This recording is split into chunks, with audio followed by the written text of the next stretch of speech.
Hello and welcome to ARK, the complete series. Well, today we're on Scorched Earth and I'm actually out and about with Ember because the overall goal of Scorched Earth is to take on the Manticore. To take on a Guardian or end boss you need an army, and yeah, I mean I've got some Rexes back on the island. I've bred them all up, they're all super duper, they've never actually even been used yet. But my plan all along was really to come here to Scorched Earth to have a look for some Tek Rexes. So that is what we are doing today. So we are at 6175, which is kind of like in the southeast quadrant of the map. The reason we're out here is because if you look where these spikes are sticking up out, these big rocks sticking up out of the ground, you tend to find Rexes spawn along here. I mean, I've got some pretty good Rexes back at the island, but Tek Rexes are pretty rare. High level Tek Rexes are really rare. The thing about Scorched Earth is these Rexes are pretty much concentrated in one area. There are some, I'll show you another place, but pretty much if you're going to look for a Rex, your best bet is to come here. So let's get into this one. Now, if you're curious to know why on earth is he out and about with Ember, what happened to Sparky? The reason is, I've already been out and about with Sparky, I've already been doing some leveling with her, and now I want to start doing some leveling with Ember here. But there's usually about 3 I tend to find and spawn over in this area.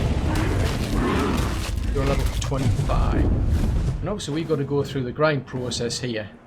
We've got to clear out Rexes and more Rexes and even more Rexes, and then we're going to come back and clear out more Rexes and even more.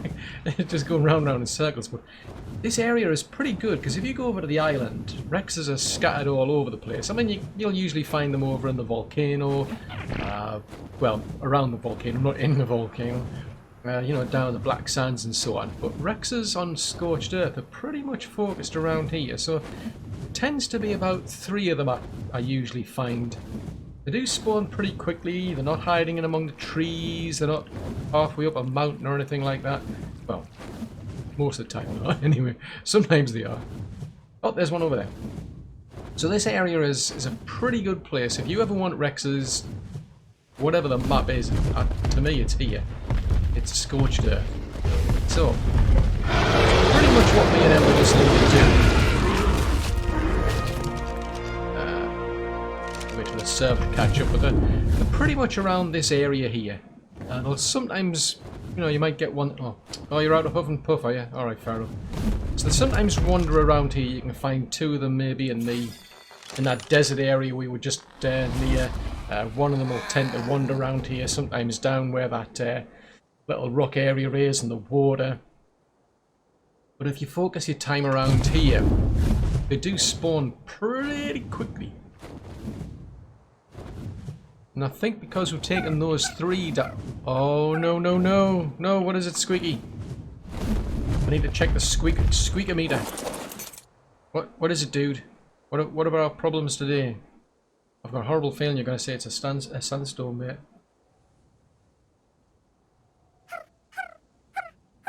Ah, foobar, it's a sandstorm. Right, okay, well, seeing as we're actually close to the green beacon, and that's where our base is, I'm gonna head in that direction and we're gonna hide from the sandstorm. I mean, even if we put desert armor on, it doesn't really make any difference. We still suffer from a sandstorm. You can't really do much. I mean, this thing here, its stamina will go down the drain. So pretty pointless, really. We've got to go and... I mean, I could get the tent out, but the base is pretty close anyway. But there is another area where, while I'm actually out getting here, there is another area where you'll find Rexes, and that is actually quite close to where our base is. So we'll head over there next once this sandstorm's out of the way. See you shortly. Okay then, so thanks to the squeakometer, we learned about our sandstorm, so that's now out the way. Just bunkered down at our base over there. But there is another place. I mean, since I've been playing on Scorched Earth, this time round, I've noticed that sometimes you might find a Rex around here. Because I spotted one when I was hunting for a thorny dragon early on. I've sometimes seen some climbing up those walls. So yeah, sometimes you might find a Rex around here.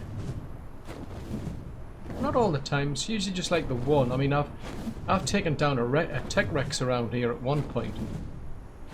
But I'm going to have a bit of a mooch around and have a look and see if we can find a one over here lately. I mean, it's, the way like ARK works is usually like there's a limited number of each type of dino that's allowed on the map. So it may well be that, you know, that was it, that limit of 3. I don't know what the limit is. But sometimes I've seen Rexes wandering around here. As I say, literally up the mountain.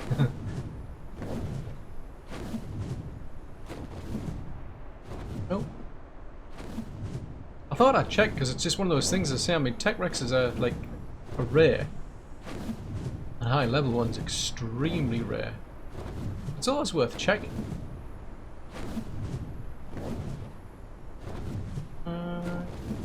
Ah, there's one there. Not a Tek Rex, obviously. Duh. The whole idea is obviously is to, you know, you've got to clear them out. That's it. Yeah. Nobody's scared of you. Well, I am actually. I pooped my pants when it was working. Oh, Emberman, you're stuck. Turn around. You've got better chance of actually hitting him when you can phase him. Yeah, there you go. What a crispy Rex for breakfast. Yeah, man. 110. Tasty. So yeah, so they'll wander around here. I mean, it's usually, as I say, it is pretty rare. You just get the odd one. I'm going to say the odd one or two, but no, it's just literally one normally around this area of where my base is, or my first base that I use for crafting resources. Sometimes it'll be down here. So just there must be a spawn point now, because I know when in my early days of Scorched Earth, I always focused down there, past the green beacon. But since I've been, you know, spending a while around here, I noticed that point there. So literally anywhere around this mountain area, I suppose. But we'll head back to there now, because that's... oh no, you're out huff and puff again, aren't you? This is the trouble with a breath weapon. It uses up a lot of stamina. There you go. Have an extra point in there. Right. Time for us to do some grinding, I'm afraid. A lot of grinding. Tirada. Well, probably a long while. I'm in two minds here. I've finally found a Tek Rex. This is the first one we've found. Now that's a 144. Now the max level on this map is 150, and the Tek dinosaurs are about 20% higher than their equivalent normal dinos, if you will. So that would have been a 120. Now normally I would have ignored them. My target's normally been about like 135 upwards, but I was actually out breeding pteranodons some time back, and I actually found a 120 pteranodon that was better than a 150. So I was about to, well, yeah, I mean, Ember can't exactly eat this for breakfast. I mean, she can break it up into small parts, but I was going to get rid of it, but I thought, yeah, actually, it's probably worthwhile. I mean, you know, it's the first one we've found, so may as well tame it. So I think that's what I'm going to do. I'm going to head back to base. I'm going to go and get Polly, and we're going to come back and tame this one up. We'll keep it to one side, and you never know. You never know. I mean, it's just that they're very rare. There's only like, I think the Tek Rexes pop up like 5% chance of a Tek Rex spawning. So, yeah, may as well. We've got nothing. You know, we're going from nothing to something. Okay, may as well. Why not? See you in a while. Now you might be thinking to yourself, hang on, where's all this greenery come from? Actually, where all these Tek Rexes come from? We were just in the process of about to tame an actual Tek Rex, a 144 female. Well, actually, I've actually finished the breeding program, and this is the result. I've actually completely finished. I've got a super duper Tek Rex. I just wanted to show you how I actually got from basically taming up some Tek Rexes. Oh, what do you know? We're on the island and it's raining more or less straight away. Anyway, we're on the island because I've got the better facilities for actually breeding Tek Rexes. But what I did is I went out to the Scorched Earth and I tamed up all of these Tek Rexes. I did 7 in total, so I actually tamed up 3 level 144s. I managed to find 2 180s luckily. Not particularly quickly, I spent days doing this, but then got 2 other Rexes in between those 2 levels. And basically what we were doing is we were looking for the best stats, because that's where you start from. So it was a case of, out of those 7, we've got a female on the left, which has got the best melee, so I've called her FM, she's female, and she's got a melee stat that we're interested in.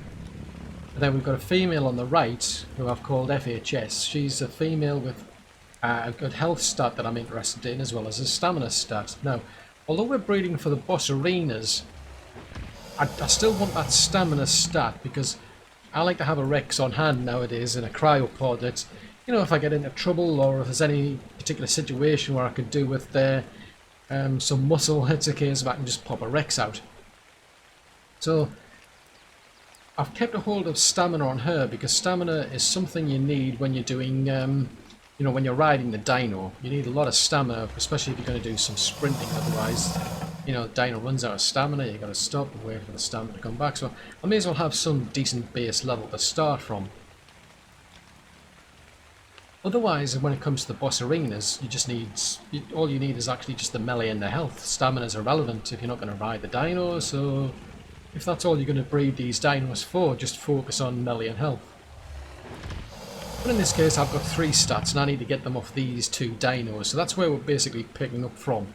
We've done all of the taming, now we're just focusing on getting those 3 stats off those 2 females onto a male and a female that will be used to basically create our breeding army. So it's a case of, we've got a male here he's one of the 2 that I found. I think I found him up near the blue beacon. There was another 180 female I found up near the blue beacon, but she had worse stats than the female on the left. The female on the left is the first Tek Rex I actually found that was reasonable level, and that's where probably would transition from in the video basically. She's the first Tek Rex I found and decided to tame, and I'm glad I did, simply because she's got the best melee level. She's got better stats all round than the 180 female I found. It's only that 180 female on the right who turned out to be of any use.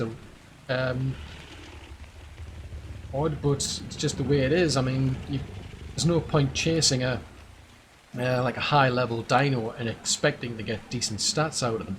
It doesn't always work. They do get more points, but the points could be going into stats like food and oxygen and weight that you're not interested in.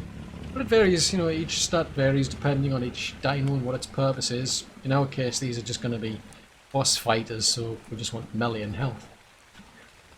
So how do we get these stats off these 2 females? Well, you obviously need a male, and it's a case of we breed that male with that female, because we want a male that's got her health and her stamina to breed with the female on the left.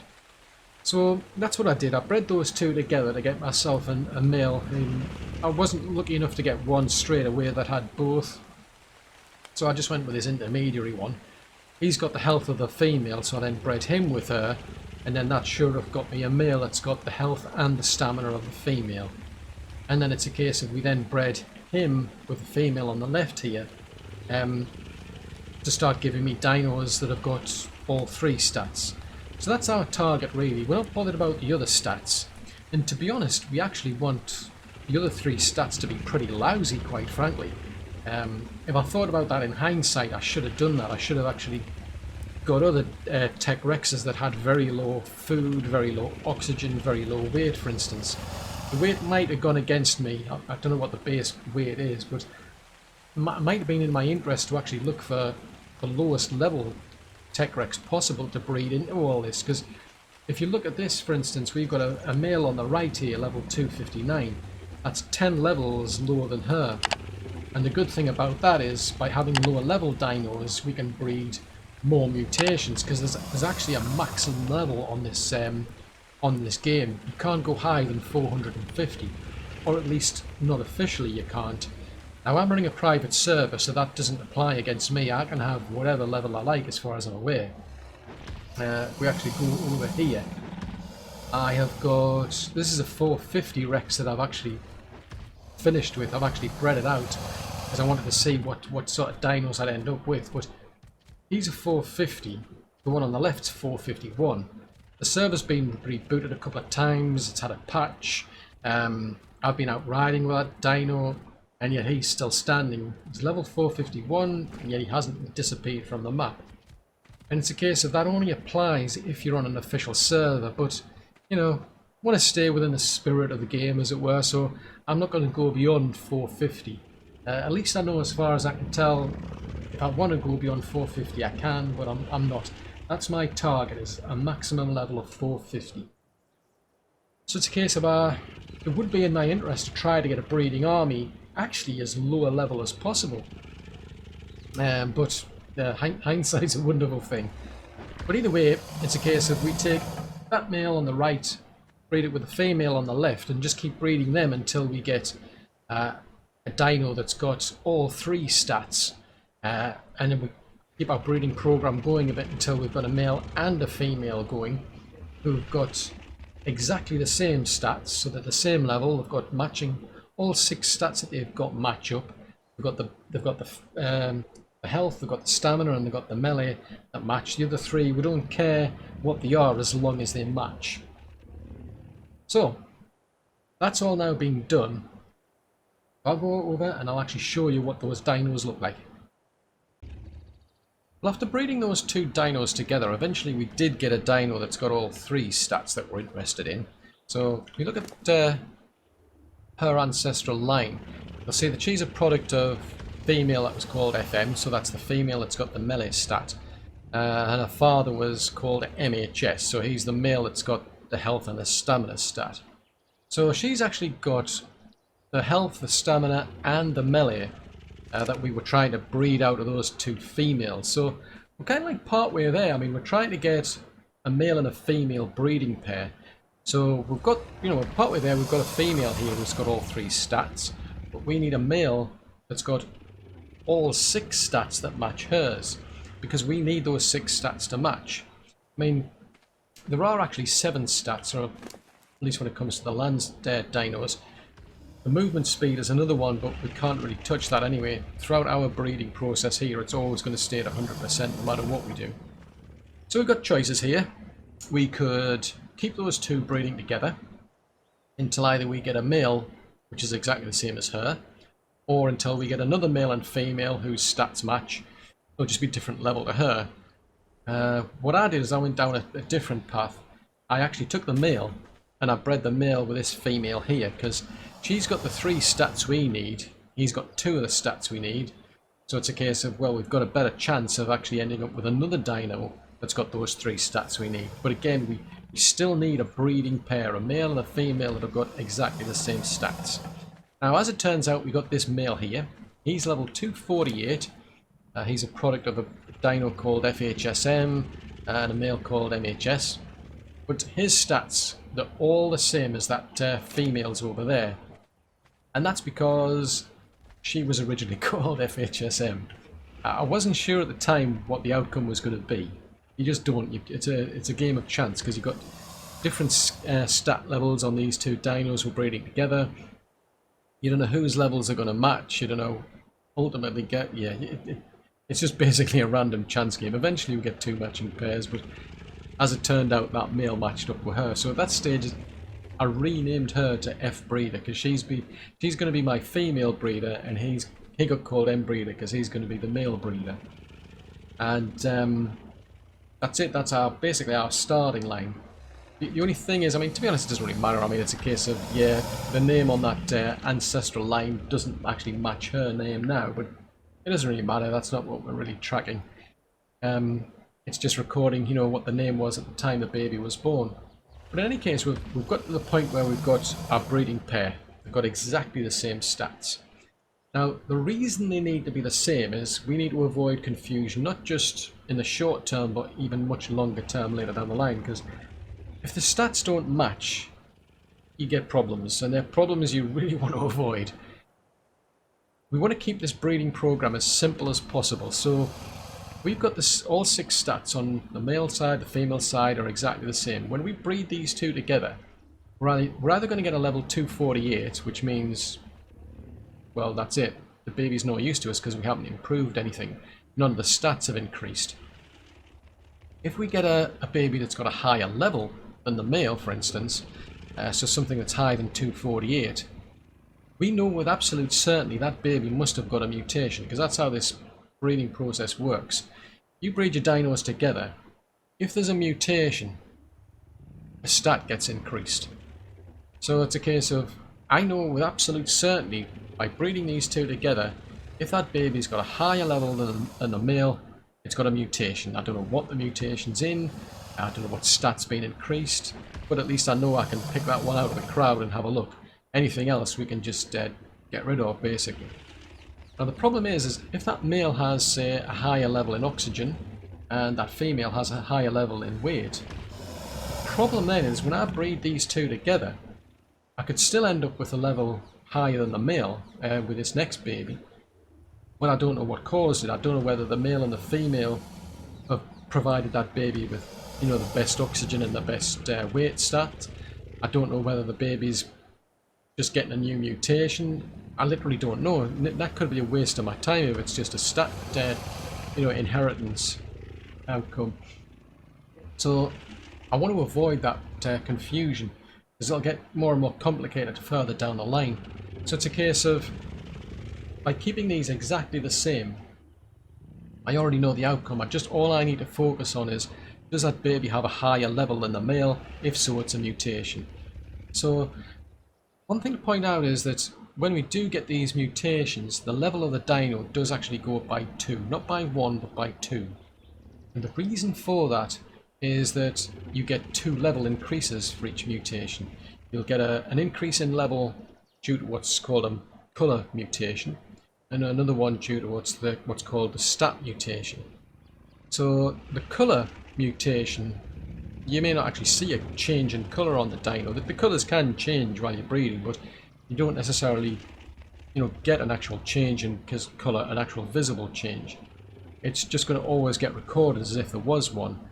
So you're kind of stuck with that, and it is a bit of a pain, because it means you're going to get this situation where you're up against like a high level limit of 450 for your dino, or at least on the official servers. Every time you increase one of these dinos levels through mutation, it's costing you 2 levels instead of 1. If you compare that with experience, that's only increasing the stat.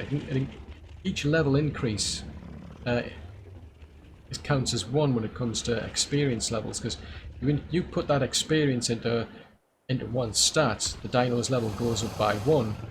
Here, every time we increase that stat by 1, we're getting an additional level added on to account for the colour mutation. So it's a bit of a pain. So at some point you want to have a cut-off point where you think, well, actually it's better for me to now start getting level experiences rather than mutation experiences, because it's just going to be too expensive, and I won't get as many levels when I'm, you know, pushing up against this 450 limit.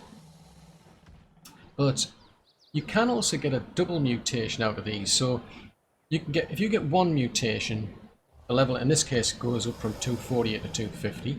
So all I've got to do is look out for dinos that are level 250 when I'm hatching these things. It could actually go up to 254 because that's a double mutation. So the baby's had 2 mutations, each costing 2. So the level's going up from 248 to 252. It's extremely rare to get that. I didn't notice that in particular while I was breeding these Tek Rexes, but it is possible. But in any case, I mean, we're at the point where we've got a male and a female, identical stats, so we know with absolute certainty when we breed these, if a baby pops out at, say, level 250, it's got 1 mutation, and that's all I need to look for, is that level 250 dino that pops out. Trouble is, we're in a game of chance here. I've got 1 male, 1 female. Breeding them together is only going to get me so many eggs. It's going to take a long time, because she can only produce 1 egg, then she's got to wait, then they've got to breed, she'll produce another egg, and it just takes forever. So it's a case of, I really need to have a breeding army, because the male can breed with a lot of females, and I mean a lot. I mean, I've got 12 here, for instance, at the moment, but you can go much higher than that. But I actually started out I set myself a limit of 6 because I know a way to actually speed up that mutation process.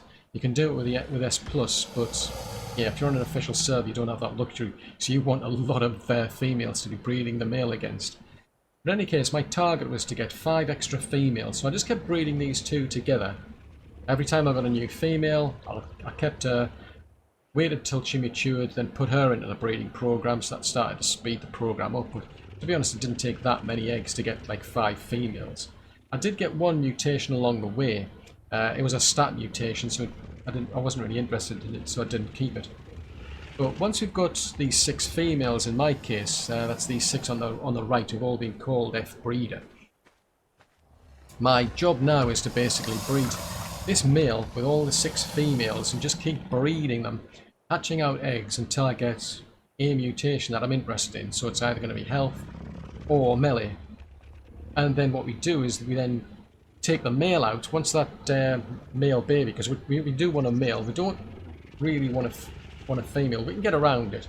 Ultimately, though, we want a male that's going to be breeding against these females. So once we get ourselves a male who's got, say, 1 mutation in health, as soon as he's matured, we bring him into the program instead of the M breeder there, and we start breeding with him. Our goal is, once we've picked out a mutation, we stick to that stat and that stat only. We don't want to get a mix-up where we start getting mutations in health and mutations in melee.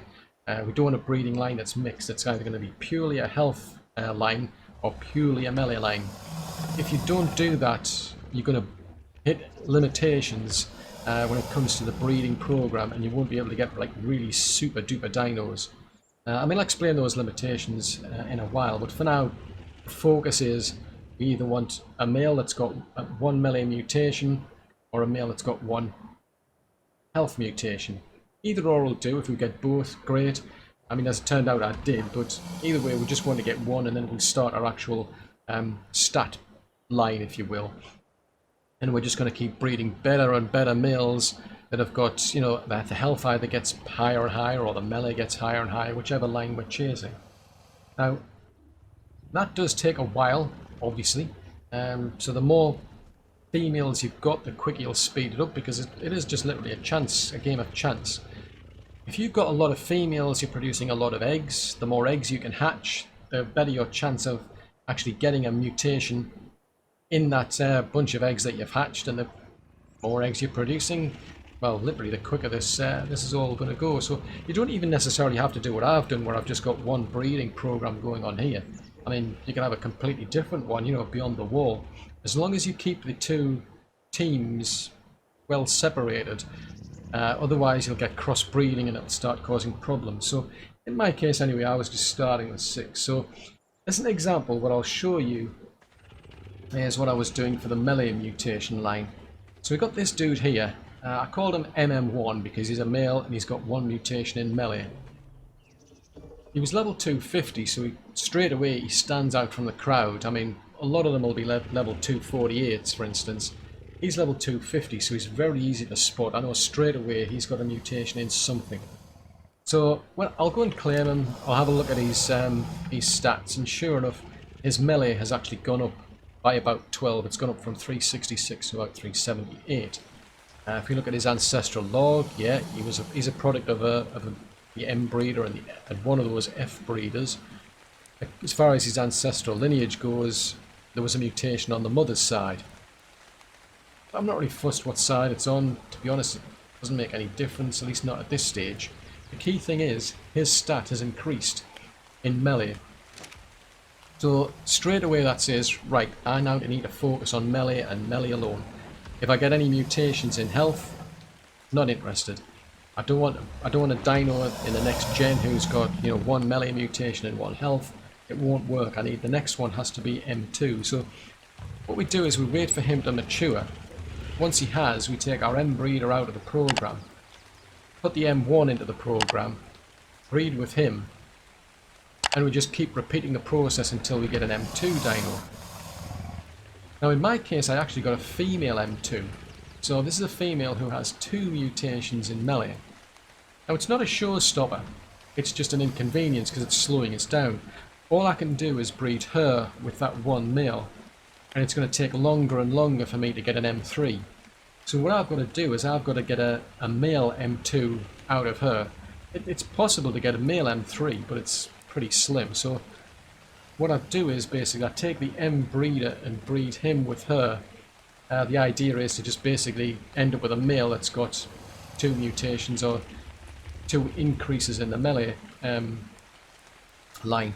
Now, at the same time that that's going on, I'm still keeping the M1 male breeding with the females over here, because there's still a chance, you know, both while she's maturing and also when she actually ends up mating with this M breeder, that this M1 male here is going to give me a male that's got 2 mutations in melee. As it turned out, I actually got my M2 male by breeding her with the M breeder. So if we look at him, you'll see in his ancestral line he's got he's a product of the FM2 dino and the M breeder, and he's got, in his record it shows that there were 2 mutations in his gene pool. So he's got 390 melee, and that's what I was looking out for basically. This dude over here is 378. I was expecting about a boost of 12 on the melee line, and sure enough we ended up with 390. One thing to note is that this female here actually got imprinted by accident. So her melee level is actually 397 instead of 390. It's not actually a problem because imprinting doesn't carry over to the offspring. What actually happened was I was trying to unclaim another dino that was next to her, and I actually accidentally touched her. That gave her a cuddle, which is what she was after, and it resulted in giving her an imprint. But it doesn't matter because, as you can see, this is her offspring. He doesn't have any imprinting. He has 390 melee. So that's something that's key to note, is that imprinting does not carry over to the next generation, to the babies. So there's absolutely no point whatsoever putting any imprinting in during this breeding program. You're just going to waste your time, waste your resources, your kibble, whatever it is. But ultimately it's a waste of time, because at this stage we're just trying to get better and better in melee, and any imprinting you do during that process is going to be lost anyway. So you save that until you get right to your final breeders, and then you imprint their offspring, the actual dinos that will go into the boss arena ring, for example. But anyhow, at this stage we've finished with our M1 male, because we've now got an M2 male.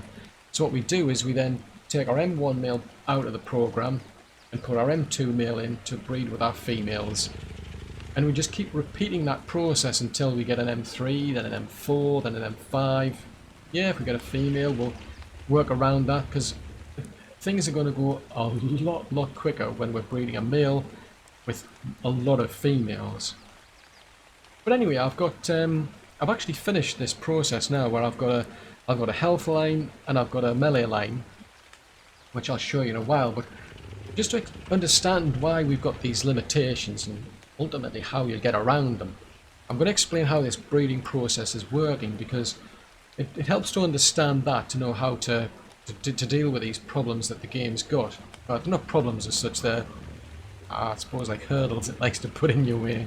I mean, we're already up against a maximum level restriction, but we're also up against a mutation limit.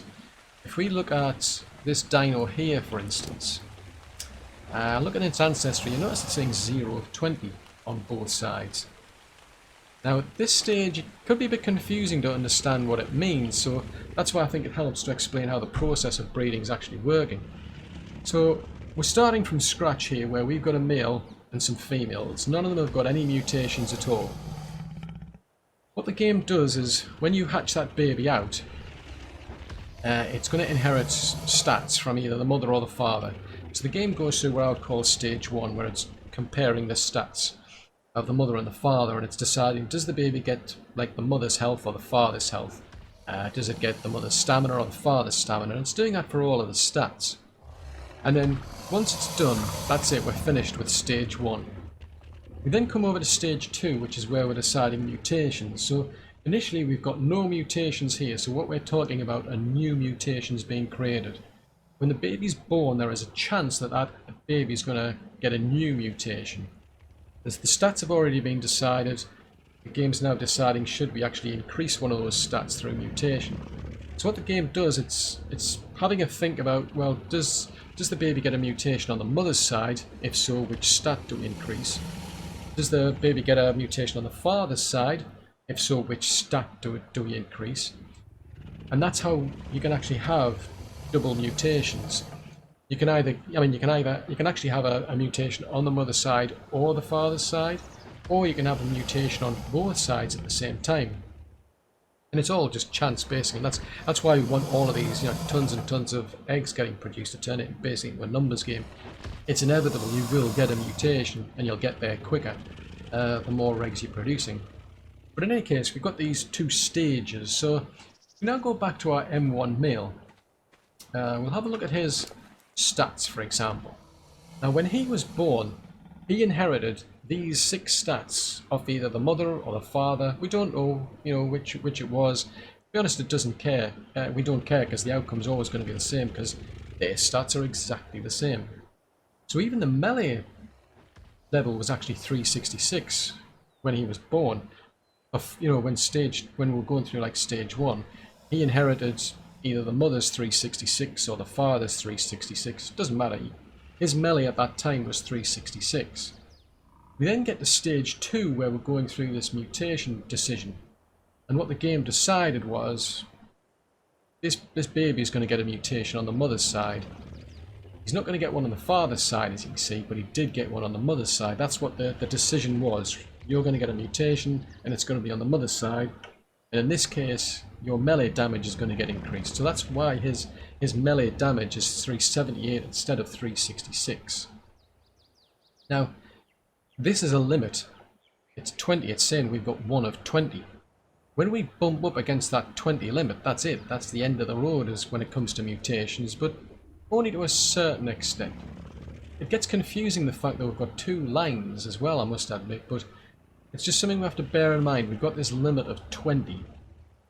But what we want to do to take full advantage of this is we want to keep this record, if you will. I like to think of this as a log of mutations in the family. We want to keep this number here in sync with the actual stat increases. We don't want to get them out of sync, otherwise things get, well, you go pear-shaped basically, and you can't get the mutations that you want. So, let's have a look at this male here.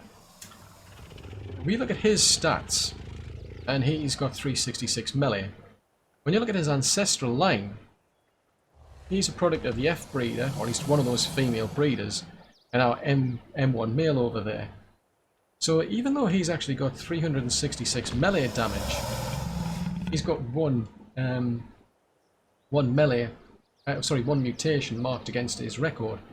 So he's supposedly got 1 mutation in his gene pool, but he hasn't benefited at all from the stats going up. So we need to make sure that these are kept in sync. We have to make sure that these stats, as they increase in line with this record that we're seeing here. The 2 are independent of one another, as you can see. I mean, this dino here, he doesn't have a stat increase, but he does have a he does have a mutation increase, or at least as far as this record is concerned. And this record does have a role to play in the breeding program. But that's something to bear in mind. Is they are independent of each other, but we still need to keep them in sync. Otherwise, it's going to give us limitations further down the line. But that's not too bad, because when we've got this dude here, I mean, he didn't inherit that melee mutation, if you will. He actually got a new mutation given to him. But I don't consider it to be a mutation as such. He got a mutation, that's what the game sees it as. But the crucial point is he got a melee stat increase. I'm not overly fussed about this mutation stuff going on over here. I'm just keeping an eye on this increase in stat. That's what we've got to keep our eye on. We want to see this stat going up and up and up. We're not getting I keep calling it probably a melee mutation, because that's where it is. It's a mutation on the melee stat. But the crucial thing is it's the stat itself that's being increased. We're not bothered about how many mutations he's getting, just the fact that this stat's going up and up and up. So at this stage, we're up to M1. If we go over to this dude over here, who's M2, we look at him, and he's got 390 melee. So his melee has increased by 2, so it's gone up, you know, from 366 to 390. He's got 2 mutations recorded on his log. It doesn't matter which side of, you know, the line it is. He's got 2 recorded in a log, so that means he's got 2 mutations in a log, and his stat has increased by 2. So that is pretty key. We've got to keep these things in sync, otherwise you get problems like this where, you know, the actual stat doesn't line up with the number of mutations, and this is going to hamper us getting further mutations. We're already now saying you can't have any more than 19 mutations on your father's side, even though technically he hasn't inherited the actual stat. So it's just something to bear in mind. Now, to go a bit further and explain it, what that actual level 20 means, we'll go over and have a look at 2 dinos that actually have 20 mutations, and I'll explain why I wanted to have these 2 separate lines, one for health and one for melee.